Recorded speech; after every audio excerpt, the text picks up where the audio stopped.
오늘 하나님의 말씀은 요셉의 두 꿈의 비밀이다 하는 제목으로 말씀을 전합니다. 본문은 창세기 37장 1절부터 11절까지의 말씀입니다. 제가 말씀을 봉독해 드리겠습니다. 야곱이 가나안 땅, 곧 그의 아버지가 거류하던 땅에 거주하였으니 야곱의 족보는 이러하니라. 요셉이 17세의 소년으로서 그의 형들과 함께 양을 칠 때에 그의 아버지의 아내들 빌하와 실바의 아들들과 더불어 함께 있었더니 그가 그들의 잘못을 아버지에게 말하더라. 요셉은 노년에 얻은 아들이므로 이스라엘이 여러 아들들보다 그를 더 사랑하므로 그를 위하여 채색 옷을 쥐었더니 그의 형들이 아버지가 형들보다 그를 더 사랑함을 보고 그를 미워하여 그에게 편안하게 말할 수 없었더라. 요셉이 꿈을 꾸고 자기 형들에게 말하매 그들이 그를 더욱 미워하였더라.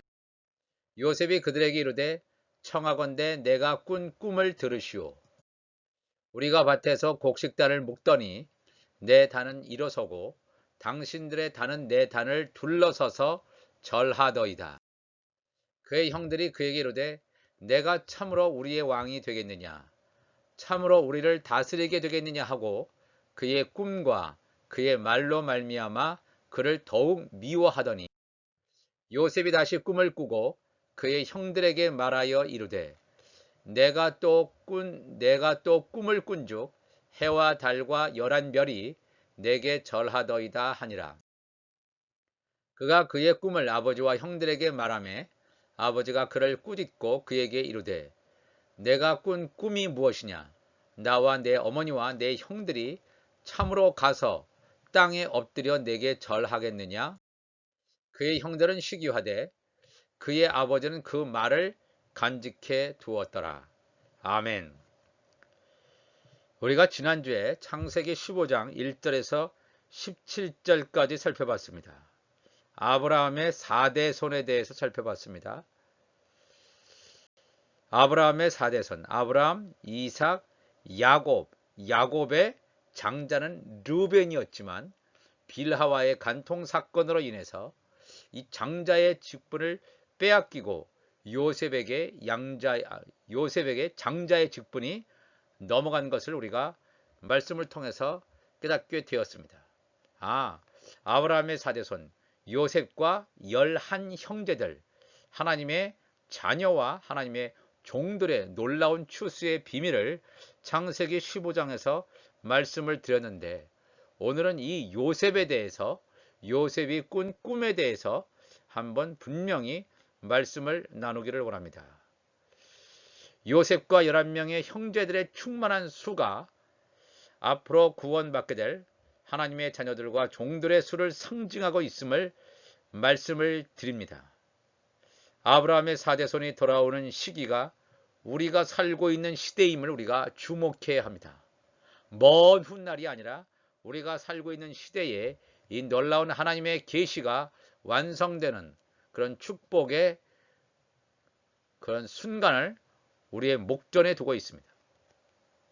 오늘 본문 말씀은 요셉이 17세에 꾼 두 가지 꿈에 대한 정확한 해석을 통해서 동일한 말씀을 우리에게 말씀하시는 하나님의 지혜와 섭리를 깨닫는 귀한 시간이 되시기를 바랍니다. 아모스서 3장 7절에 주 여호와께서는 자기의 비밀을 그 종 선지자들에게 보이지 아니하시고는 결코 행하심이 없으시리라 말씀했습니다. 하나님은 분명한 하늘나라의 비밀을 먼저 선지자들에게 보이셨습니다. 그렇게 하지 않고 행하시는 일이 없다 그랬습니다. 그렇다면 현재 진행되어지는 이 모든 일들이 성경에 이미 기록된 대로 이미 진행되고 있다 하는 것을 알 수 있습니다. 우리가 그것을 영적으로 둔해서 아직 때가 되지 않아서 깨닫지 못했을 뿐이지 이제 하나님께서 이 하나님의 뜻을 우리에게 보여주시는 시대가 왔습니다. 이사야 46장 10절에도 내가 시초부터 종말을 알리며 아직 이루지 아니한 일을 옛적부터 보이고 이르기를 나의 뜻이 설 것이니 내가 나의 모든 기뻐하는 것을 이루리라 하였노라. 아멘. 창세기에서 요한계시록의 사건을 우리에게 말하고 있다는 사실을 우리가 기억해야 됩니다. 창세기, 아브라함, 이삭, 야곱, 요셉, 지금부터 3,900년 전, 4,000년 전의 그 인물의 그러한 시기에 제한된 것이 아니라 그 시대 가운데서 4,000년 후에 될 이 놀라운 종말의 비밀을 우리에게 가르쳐 주시고 있다고 하는 것입니다. 히브리서 13장 8절에도 예수 그리스도는 어제나 오늘이나 영원토록 동일하시니라 그랬습니다. 그렇습니다. 예수님은 과거, 현재, 미래, 우리에게는 이것이 3차원으로 달라질 수 있지만 하나님에게는 이것이 동일한 시제임을 분명히 볼 수가 있겠습니다. 어제나 오늘이나 영원토록 예수 그리스도에게는 동일한 사건입니다. 창세기부터 요한계시록까지 다른 사건을 얘기하는 것이 아니라 동일한 하나님의 나라와 하나님의 의를 우리에게 나타낸다는 사실을 우리가 기억해야 됩니다. 놀라운 사실은 야곱이 요셉과 다른 형제들을 구별하여 사랑하였다는 사실입니다. 야곱은 왜 요셉을 더 사랑하여 채색 옷을 입혔을까 하는 점입니다. 단순히 요셉에 대한 아버지의 편애로 치부하기보다는 하나님의 섭리가 깊숙이 개입되어 있음을 발견해야 합니다. 야곱의 요셉에 대한 지극한 사랑은 마침내 요셉의 형들로부터 미움을 받게 되는 단초를 제공하게 됩니다. 그리고 계속해서 미움의 대상, 더 나아가서 증오의 대상, 없어져 버려야 할 대상으로까지 발전하는 것을 봅니다. 형들의 요셉에 대한 미움을 극단적으로 끌어올린 계기가 있습니다. 요셉이 꾸었던 두 가지 꿈이 바로 그것입니다. 형들에게 이 꿈을 발설하게 됨으로써 미움의 절정의 순간에 이르게 됩니다. 근데 오늘은 요셉의 두 꿈 중에서 두 번째 꿈부터 먼저 살펴보겠습니다. 창세기 37장 9절 말씀 보면 요셉이 다시 꿈을 꾸고 그의 형들에게 말하여 이르되 내가 또 꿈을 꾼즉 해와 달과 11별이 내게 절하더이다 하니라. 이것을 들은 야곱은 요셉의 꿈을 이렇게 해석하였습니다.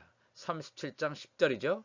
그가 그의 꿈을 아버지와 형들에게 말하매 아버지가 야곱이 요셉을 꾸짖고 그에게 이르되 내가 꾼 꿈이 무엇이냐? 나와 내 어머니와 내 형들이 참으로 가서 땅에 엎드려 내게 절하겠느냐 그랬습니다. 요셉이 우리들을 다스리는 존재가 될 것이라고 생각했습니다. 이 꿈을 좀 더 자세히 들여다보면 놀라운 비밀이 그 속에 감추어져 있는 것을 알게 됩니다. 해와 달과 11별이 요셉에게 절했다 그랬습니다. 해와 달 11별이 의미하는 것이 과연 무엇이냐? 해라는 것은 원래 스스로 빛을 비추는 광명체를 말합니다.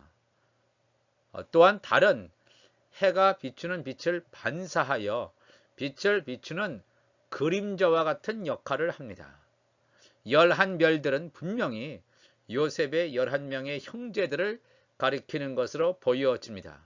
그렇다면 해라고 하는 것은 스스로 빛을 비추는 존재인 예수 그리스도를 나타내지만 여기서는 이 요셉을 향하여 절을 하는 존재라고 했기 때문에 이 요셉은 예수 그리스도를 상징하는 구약의 인물들 중에 하나다 하는 것을 우리가 알게 되었습니다.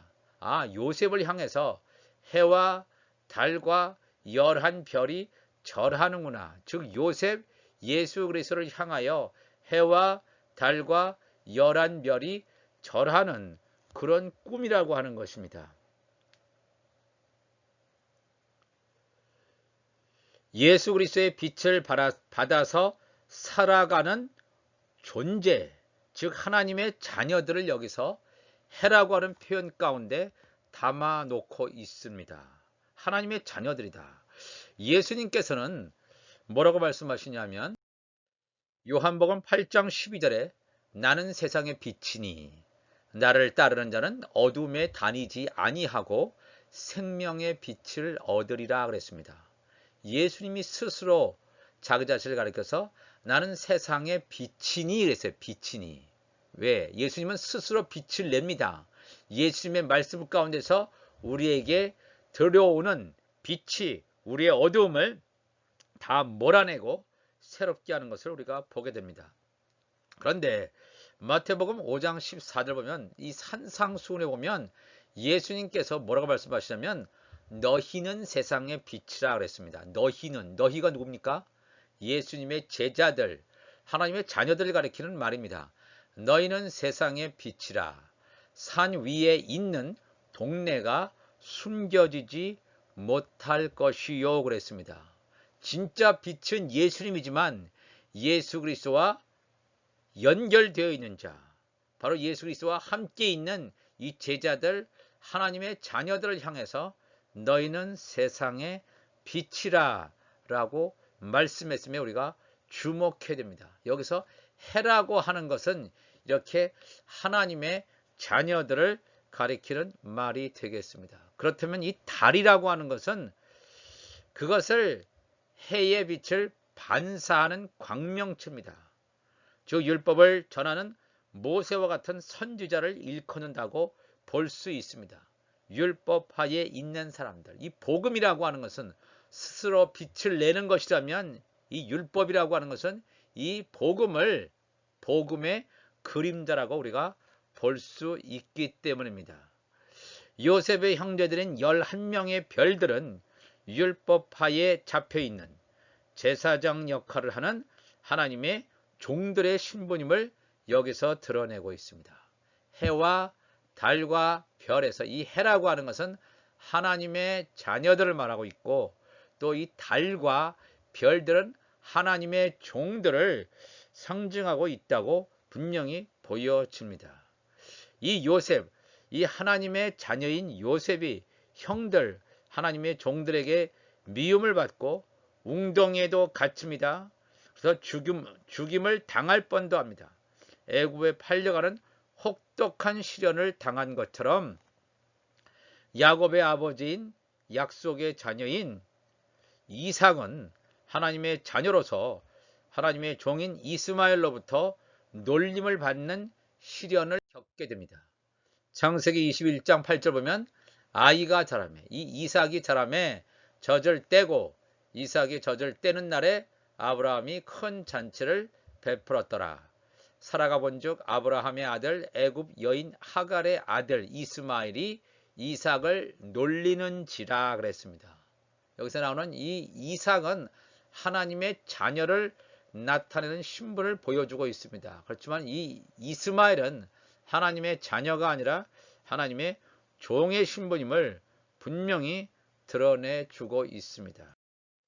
이러한 사실을 알고 있는 사도 바울은 갈라디아서에서 이것을 분명하게 말해줍니다.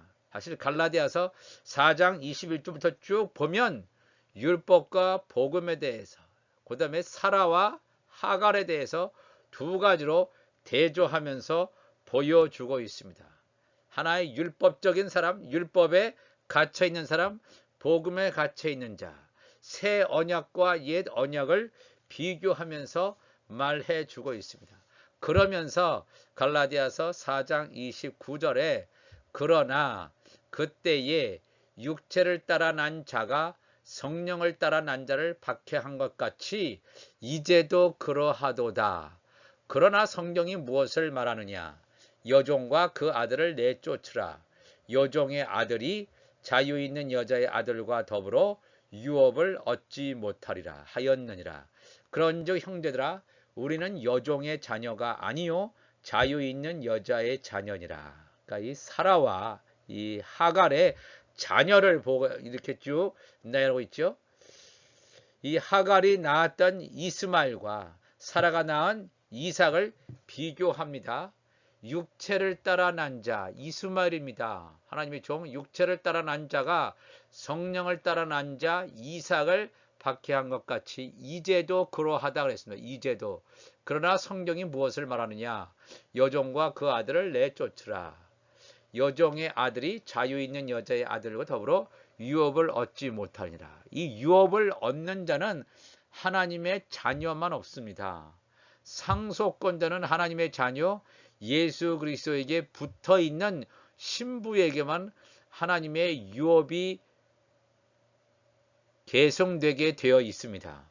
종들은 아무리 열심히 일한다 할지라도 종들은 하나님의 자녀가 아니기 때문에 하나님 나라의 유업에는 접근되지 못한다는 사실을 여기서 분명히 말씀하고 있습니다. 마태복음 5장 10절에 예수님께서 산상수훈에서 이렇게 말씀하십니다. 이 산상수훈이라고 하는 것은 하나님의 자녀들에게 특별히 주어진 말씀입니다. 하나님의 자녀라고 하는 것은 왕권의 권세를 가진 자입니다. 앞으로 이 천년 왕국 시대에 천국 시민들과 이 종들을 다스리는 놀라운 특권을 가진 하나님의 자녀들에게 주어진 이런 하나님의 말씀이 되겠습니다. 하나님의 자녀들이 어떻게 삶을 살게 되냐면 의를 위하여 박해를 받은 자는 복이 있나니 천국이 그들의 것이며 하나님의 의를 위하여 나의 의가 아니라 하나님의 의를 위하여 핍박을 받고 박해를 받은 자, 이 하나님의 자녀입니다. 받은 자는 복이 있나니 천국이 그들의 것임이라. 나로 말미암아 너희를 욕하고 박해하고 거짓으로 너희를 거슬러 모든 악한 말을 할 때에는 너희에게 복이 있다. 하나님의 자녀들은 세상 사람으로 뿐만 아니라 어떤 하나님의 종들이나 시민들이나 어떤 사람들로부터 욕을 받을 수 있습니다. 핍박을 받을 수 있습니다. 박해받을 수 있습니다. 그러나 이것이 하나님의 자녀들에게 복이 될 것임을 말합니다. 기뻐하고 즐거워하라. 하늘에서 너희의 상이 큼이라. 너희 전에 있던 선지자들도 이같이 박해하였느니라. 이렇게 말씀합니다. 마태복음 6장 12절 우리가 잘 알고 있는 주님께서 가르쳐 주신 기도입니다. 주기도, 주의 기도죠. 제자들이 우리에게도 기도를 가르쳐 주시옵소서. 예수님께 요청했습니다. 제자들은 하나님의 자녀들입니다. 하늘에 계신 우리 아버지여, 이렇게 주의 기도가 시작됩니다. 우리 아버지여. 하나님을 아버지라고 부를 수 있는 자는 누가 아버지라고 부를 수 있습니까? 자녀들만이 하나님을 향해서 아버지라고 부를 수 있습니다. 종들이나 시민은 하나님을 향해서 아버지라고 부를 수 없습니다. 하늘에 계신 우리 아버지여, 그렇게 주기도문이 시작되는데 마태복음 6장 12절에 우리가 우리에게 죄 지은 자를 사하여 준 것 같이 우리 죄를 사하여 주시옵고 그랬습니다. 하나님의 자녀들은 어떠한 사람들이 핍박하고 우리에게 안 좋은 일을 하고 죄를 짓는다 할지라도 그들을 용서해야 됩니다. 우리가 우리에게 죄 지은 자를 사하여 준 것 같이 우리가 그들을 용서하여 준 것 같이 우리 죄를 사하여 주시옵고 그랬습니다. 하나님의 자녀들은 이렇게 엄청난 핍박과 어려움을 겪어도 용서해 주는 자, 바로 그 자들이 하나님의 자녀의 신분임을 우리가 기억해야 됩니다. 우리가 지난번에도 살펴본 것처럼 창세기 50장 10절에 요셉이 형들에 의해서 미움을 받아서 애굽에 팔려가서 13년 동안 정말 가진 고생을 다 합니다. 그렇지만 이 요셉의 아버지 야곱이 죽은 다음에 요셉의 형들은 혹시 요셉이 우리에게 보복하면 어떨까? 어떻게 할까? 요셉이 자기가 가지고 있는 애굽의 총리 대신이라는 절대적인 권력을 가지고 있는데 그들을 죽일 수 있습니다. 창세기 50장 17절에 너희는 이같이 요셉에게 이르라. 이 야곱의 말을 하죠. 내 형들이 내게 악을 행하였을지라도 이제 바라건대 그들의 허물과 죄를 용서하라 그랬어요. 하셨나니 당신의 아버지 하나님의 종들인 우리 죄를 이제 용서하소서 하매 요셉이 그들이 그에게 하는 말을 들을 때에 울었더라.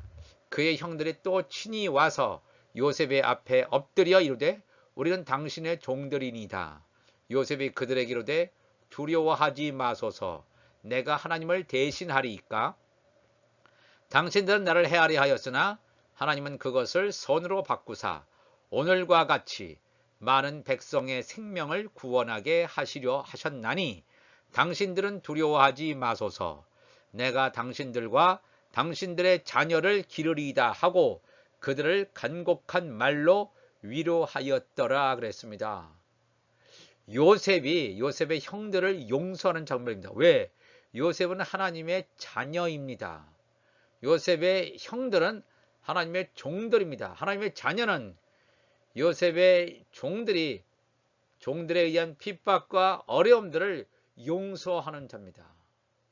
이 사건을 통해서 우리에게 분명히 보여주고 있어요. 만약에 여기서 요셉의 형들을 용서하지 않았다면 요셉은 하나님의 자녀가 될 수 없습니다.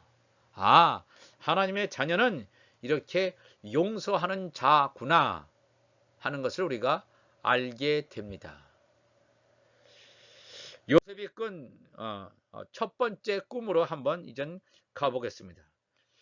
창세기 37장 7절에 우리가 밭에서 곡식단을 묶더니 내 단은 일어서고 당신들의 단은 내 단을 둘러서서 절하더이다. 이것이 요셉이 꾼 첫 번째 꿈이었습니다. 요셉의 꿈을 들은 형들의 반응은 이러했습니다. 37장 8절이죠. 그의 형들이 그에게 이르되 내가 참으로 우리의 왕이 되겠느냐, 참으로 우리를 다스리게 되겠느냐 하고 그의 꿈과 그의 말로 말미암아 그를 더욱 미워하더니, 더욱 미워했다고 했습니다. 더욱 미워했더니. 여기서 우리가 주목할 내용은 아까 우리가 살펴본 요셉이 꾼 두 번째 꿈 내용과 비슷한 것처럼 보여집니다. 요셉에게 다 절하는 꿈, 이것으로 보여집니다. 여기서 창세기 37장 7절 보면 우리가 밭에서 곡식단을 묶었다. 곡식단을 묶었다라고 하는 것은 어떠한 때를 가리키냐면, 어떠한 시기를 가리키냐면 씨를 뿌리는 때가 아닙니다. 씨를 뿌리는 때도 아니고 이른 비 늦은 비가 있을 때가 아닙니다. 이 모든 것이 다 이른 비 늦은 비가 다 와서 이 곡식들이 다 성장하고 자라서 완전히 추수했다. 추수하는 계절임을 분명히 말씀하고 있습니다. 곡식을 추수하는 때구나. 이것은 이 시대의 종말론적인 상황을 우리에게 상징적으로 보여주고 있습니다. 물론 이 창세기 37장 7절의 상황은 지금으로부터 한 3900년, 4000년 전의 상황이지만 4000년 후에 될 일을 우리에게 보여주시는, 시초부터 종말을 말하는 하나님의 섭리를 우리에게 드러내신다는 사실을 우리가 기억해야 됩니다. 이 추수 때, 이 마지막 때, 종말 때 밭에서 곡식단을 묶더니 내 단은 일어서고 당신들의 단은 내 단을 둘러서서 절하더이다. 이 곡식단을 이 낫으로 베서 추수한 다음에 이것은 그냥 눕혀 있습니다. 그죠? 눕혀 있는 상황 가운데 있는데, 놓여져 있죠. 묶여서 놓여져 있는 상황. 이 추수단이 누워져 있는 그런 상황 가운데서 이것이 일어섰다 그랬어요. 내 단은, 요셉의 단은 일어서고 당신들의 단은 내 단을 둘러서서 절했다 그랬습니다. 이거는 이 요셉을 향해서 요셉의 형들이 절하는구나, 형들을 다스리는 존재가 된다, 이렇게 생각할 수 있습니다. 물론 그 말은 맞습니다. 요셉의 단이라고 하는 것은 요셉이라는 예수 그리스도를 나타내는 존재에 붙어있는 단이라는 것입니다. 예수님의 지체들, 하나님의 자녀들이 일어났다는 것입니다. 일어나서 서 있다, 그런 뜻입니다. 일어났다는 것입니다. 하나님의 자녀들이 들림받았다는 것을 강하게 암시해 주고 있습니다. 데살로니가전서 4장 16절에 사도 바울은 이 사실을 분명히 알고 데살로니가전서에서 이렇게 말했습니다. 주께서 호령과 천사장의 소리와 하나님의 나팔 소리로 친히 하늘로부터 강림하시리니 그리스도 안에서 죽은 자들이 먼저 일어나고 그 후에 우리 살아남은 자들도 그들과 함께 구름 속으로 끌어올려 공중에서 주를 영접하게 하시리니 그리하여 우리가 항상 주와 함께 있으리라 그랬습니다. 놀라운 얘기죠. 이렇게 하나님의 나팔소리가 울리는 절기가 나팔절이라는 사실을 우리가 지난주에 함께 성경 공부를 통해서 나누었습니다. 이스라엘의 종교력 7번째 달 첫 번째 날 7월 1일이 나팔절입니다. 여호와의 7절기 중에서 봄절기가 끝나고 4개월의 이 곡식이 자라는 기간을 끝난 다음에 이 추수기에 접어드는데, 이 추수기가 이 여호와의 7절기 일곱째 달이 추수기입니다. 그 첫 번째 날이 나팔절이 되겠습니다. 이 나팔절, 하나님의 나팔 소리로 친히 하늘로부터 예수 그리스도께서 공중 강림하시리니 그리스도 안에서 죽은 자들이 신령한 몸으로 부활될 것을 말씀하십니다. 그리고 데살로니가서 4장 17절에 그 후에 죽은 하나님의 자녀들이 먼저 부활되고 신령한 몸으로 부활되고 그 후에 우리 살아남은 하나님의 자녀들도 그들과 함께 구름 속으로 끌어올린다. 이 말이 헬라어로 할파조, 끌어올린다. 여기서 이제 휴거, 랩처란 말이 나왔습니다.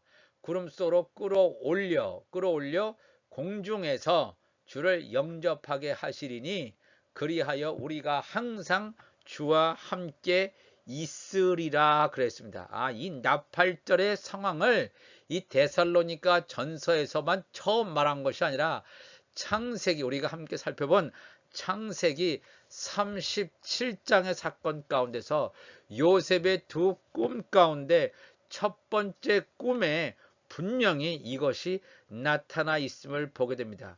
요셉의 단이 묶여져 있다가 일어서는 상황, 들림받는 상황, 휴거되는 상황을 우리 하나님께서 요셉의 꿈 가운데 이렇게 담아놓고 있다는 사실을 우리가 기억해야 합니다.